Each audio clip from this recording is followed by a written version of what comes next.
on a racheté une société belge qui s'appelle Playpass et qui est un acteur identique à nous, mais qui s'adresse à des clients beaucoup plus internationaux. Et ça correspond à une phase dans laquelle on est, qui est de tâcher de développer notre société à l'international, de faire de ce petit acteur français un bel acteur européen, voire plus.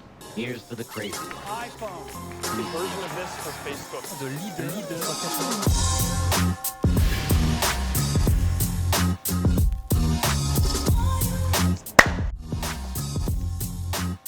WizEvent, c'est une solution de billetterie pour les organisateurs d'événements et on leur permet de façon très simple de créer une billetterie pour vendre des billets directement sur leur site internet. Et là, on s'adresse à tout type d'organisateurs, donc ça peut être un festival comme les Vieilles Charrues ou un salon comme le Salon de l'Agriculture, mais aussi des beaucoup plus petits événements. On a 15 000 organisateurs d'événements qui font par exemple des cours de photo ou des ateliers de dégustation de vin.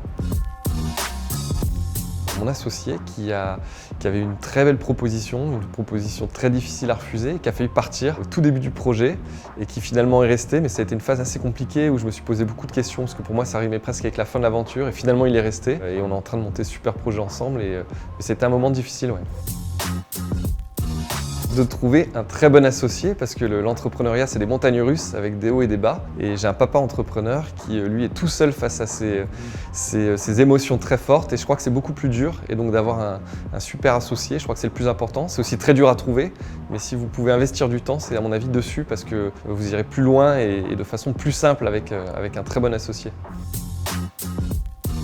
C'est les Vieilles Charrues pour lesquelles on a déployé une nouvelle technologie en 2015 qui s'appelle le cashless, qui en fait permet de payer toutes les consommations pendant un festival avec un petit bracelet. Et il y avait une pression énorme pour nous parce que c'était le premier événement de ce type qu'on déployait.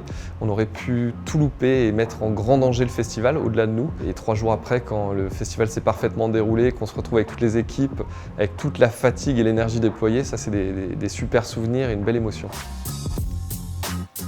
On parle beaucoup de levée de fonds, on a l'impression que c'est l'alpha et l'oméga des startups et je pense qu'il y a d'autres modèles qui peuvent exister, des modèles où on trouve sa rentabilité, des modèles où on n'est pas obligé d'aller chercher des fonds parce que finalement lever des fonds c'est aussi avoir d'autres contraintes avec des investisseurs. Parfois on est obligé de le faire et c'est très bien de le faire, mais je pense qu'il faut aussi qu'on parle des startups qui sont rentables, qui ont de la croissance malgré tout et puis il y a aussi des modèles qui sont moins ambitieux et qui peuvent exister comme ça, donc vous pouvez créer des sociétés sans lever des fonds. Le rêve de croissance, c'est d'arriver à se développer à l'international, mais de garder le même niveau de satisfaction qu'on a pu avoir ici. C'est tout le défi, que nos clients soient toujours contents de nous malgré le fait qu'on grandisse. Ça, c'est un vrai défi. Et puis en rêve, peut-être de faire pour une fois un Français leader mondial. C'est un peu loin, mais pourquoi pas, j'aime bien rêver. iPhone, the version of this for Facebook. De leader.